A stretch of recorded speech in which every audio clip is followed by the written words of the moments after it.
Dumuol kamo sa Dios, mga katawhan, nga nangita sa kaluwasan.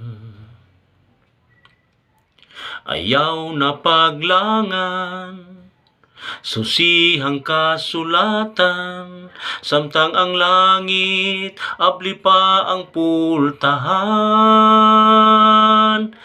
Una pagpangita ang iyang gingharian, kay kang Jesus anaa ang kasiguruhan. Siya ang naglalang sa tanang mga butang, o kining tanan kanimo igadugang lang.